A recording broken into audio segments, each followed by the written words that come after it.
Subject. ये आकाशवाणी है।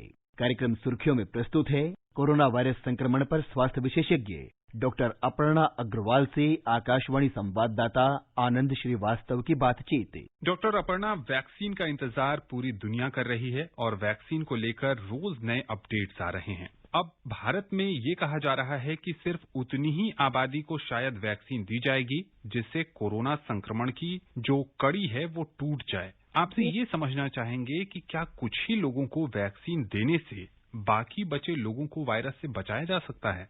आप सब इससे पहले हर्ड इम्यूनिटी के बारे में सुन रहे होंगे, जिसकी चर्चा काफी टाइम से चल रही है।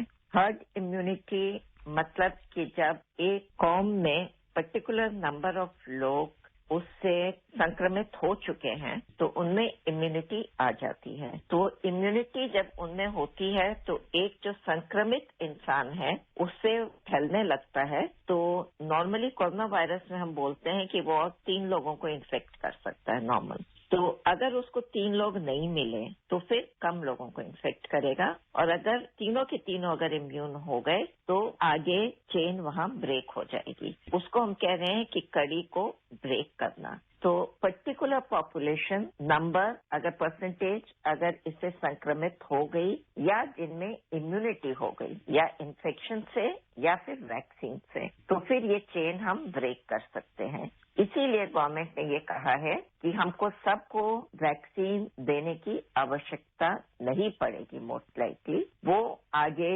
रिजल्ट्स पर पता चलेगा। लेकिन अगर हर्ड इम्यूनिटी वाली बात ठीक है तो अगर ये चेन ब्रेक हो गई और हमको लग रहा है कि नंबर्स कम होते जा रहे हैं और बंद हो गए हैं, तो फिर बाकी बची पॉपुलेशन को वैक्सीन देने की जरूरत शायद ना पड़े। इस बीच फाइजर कंपनी जो वैक्सीन बना रही है उसने भारत सरकार से इमरजेंसी अप्रूवल मांगा है वैक्सीन को लेकर। डॉक्टर अपर्णा, आपसे ये जानने की कोशिश करेंगे कि कोई भी कंपनी वैक्सीन की इमरजेंसी अप्रूवल कब मांगती है, इमरजेंसी अप्रूवल का मतलब क्या होता है और इसके क्या खतरे हो सकते हैं जिसको ध्यान में रखकर सरकार समय ले रही है।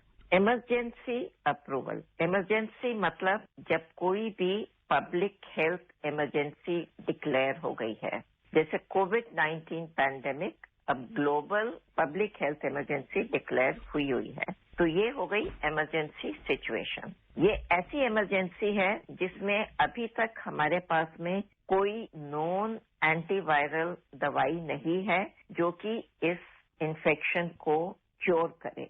ऐसे में वैक्सीन ही एक ऐसा साधन है जो कि हमको प्रोटेक्शन दे सकता है। बिसाइड जो जनरल मेजर्स बोल रहे हैं उसको तो हमको तब भी अपनाना होगा, जैसे मास्क पहनना, हैंड हाइजीन और दूरी बनाए रखना, वो हमको तब भी करनी होगी। लेकिन जब तक हमारे पास कोई ऐसी दवाई नहीं आ जाती जो इस कोरोना वायरस को मार सके, तब तक वैक्सीन ही हमारे लिए प्रिवेंशन के लिए जरूरी है। तो इसीलिए इसको इमरजेंसी कहते हैं। इमरजेंसी तो पब्लिक हेल्थ डिक्लेयर्ड इमरजेंसी। और इमरजेंसी अप्रूवल क्या है? अप्रूवल हर कोई नई वैक्सीन, नई दवाई, नया टेस्ट या कोई नई मशीन जो हम यूज कर रहे हो, उसको रेगुलेटरी बॉडीज हर कंट्री में होती हैं, उससे अप्रूवल जरूरी होता है before it is used in public.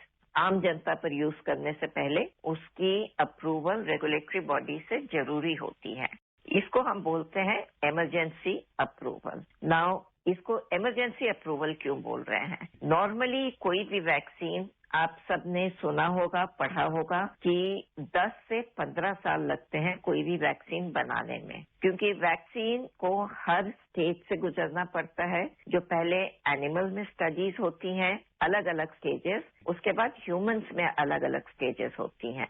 Humans में हम लोग उसको ह्यूमन ट्रायल्स बोलते हैं, जो 3 स्टेजेस में होती है, 1, 2 एंड 3। और ये रेगुलेटरी बॉडीज की अप्रूवल हर स्टेज के लिए जरूरी है। और अप्रूवल तभी मिलती है जब हर स्टेज में ये साबित होए कि एक, सबसे पहली बात कि वैक्सीन सेफ है, और सेकंड जरूरी बात ये इफेक्टिव है।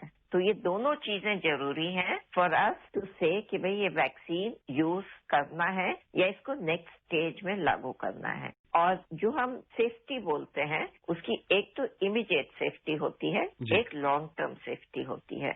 तो इसलिए इसको टाइम लगता है। एक तो इफेक्ट हम लंबे टाइम के लिए देखते हैं कि उसका कोई एडवर्स इफेक्ट ना होए, और सेकेंड जो इनके रिजल्ट्स होते हैं वो भी कई रेगुलेटरी बॉडीज उसको देखती हैं। एथिक्स कमेटी बॉडीज देखती हैं, ड्रग कंट्रोलर्स देखते हैं, और फिर रेगुलेटरी अप्रूवल के लिए आता है, वो भी अलग अलग स्टेजेस पर। तो नॉर्मली इसमें काफी टाइम लग जाता है हर स्टेज में।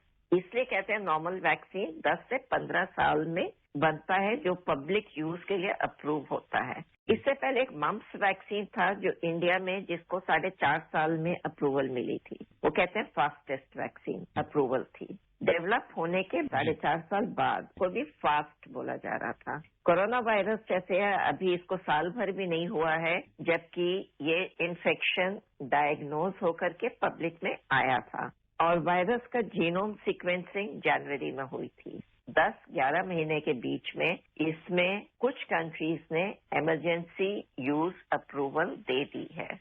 इमरजेंसी क्योंकि पब्लिक हेल्थ इमरजेंसी डिक्लेयर हो गई है, और प्लस हर स्टेज इसकी जल्दी जल्दी हो गई है।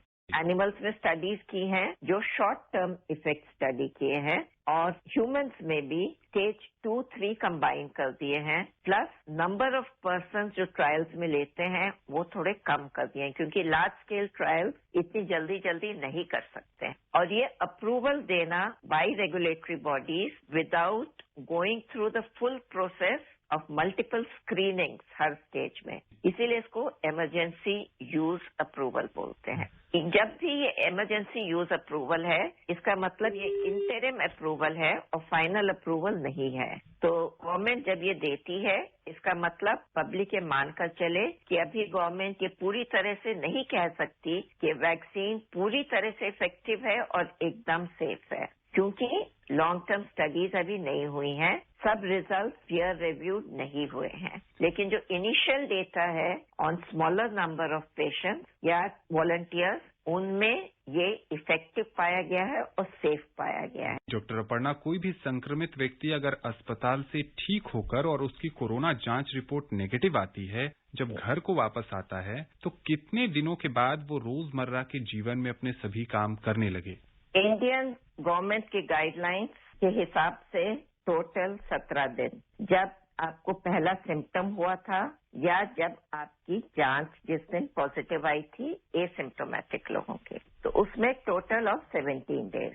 उसके बाद आप नॉर्मली मिक्स हो सकते हैं सबसे। डॉक्टर अपर्णा, पिछले 138 दिनों में भारत में जो हैं वो सबसे कम कोरोना के एक्टिव मामले हैं। बहुत संक्षेप में आपसे जानना चाहेंगे कि क्या ये आंकड़े ये अब बताने लगे हैं कि कोरोना की रफ्तार देश में कम हो चुकी है, या जो वायरस है उसका प्रभाव कम हो गया है?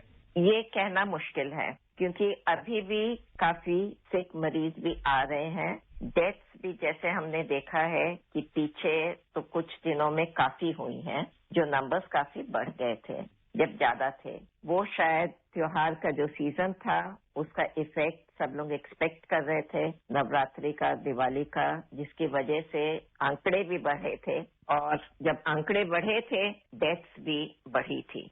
टेस्टिंग अभी ज्यादा हो रही है, तो हम लोग एसिम्प्टोमेटिक लोग भी ज्यादा पिक हो रहे हैं, इसलिए प्रोबेबली हमारी डेथ कम हो रही है। पहले एसिम्प्टोमेटिक लोग, क्योंकि टेस्टिंग कम थी कई जगह, तो एसिम्प्टोमेटिक लोगों की टेस्टिंग नहीं हो रही थी, अब वो हो रही है। तो मेरे ख्याल से हमको थोड़ा समय और वेट करना चाहिए इस चीज के ऊपर ये लेने के लिए कि भाई ये विरुलेंस कम हो रही है या नंबर्स कम हो रहे हैं। क्योंकि शादी का सीजन है, तो कुछ ऐसे सुनने में आ रहे हैं किस्से कि जो शादियों में गए हैं उसमें कई लोग संक्रमित हो गए हैं। तो ये चीज का हमको ध्यान अवश्य रखना है, और वो तीनों चीजें बिल्कुल जरूरी हैं, मास्क, हैंड हाइजीन और डिस्टेंसिंग। आपका बहुत बहुत शुक्रिया। धन्यवाद। अभी आप सुन रहे थे कोरोना वायरस संक्रमण पर स्वास्थ्य विशेषज्ञ डॉक्टर अपर्णा अग्रवाल से आकाशवाणी संवाददाता आनंद श्रीवास्तव की बातचीत। ये कार्यक्रम आकाशवाणी के समाचार सेवा प्रभाग द्वारा प्रस्तुत किया गया। इसे आप हमारे mobile app news on AIR पर भी सुन सकते हैं। इस कार्यक्रम के संबंध में अपनी प्रतिक्रिया आप हमें ईमेल कर सकते हैं। पता है airnsdtalks@gmail.com। ये कार्यक्रम फिर से सुनने के लिए लॉग ऑन करें हमारी वेबसाइट newsonair.com।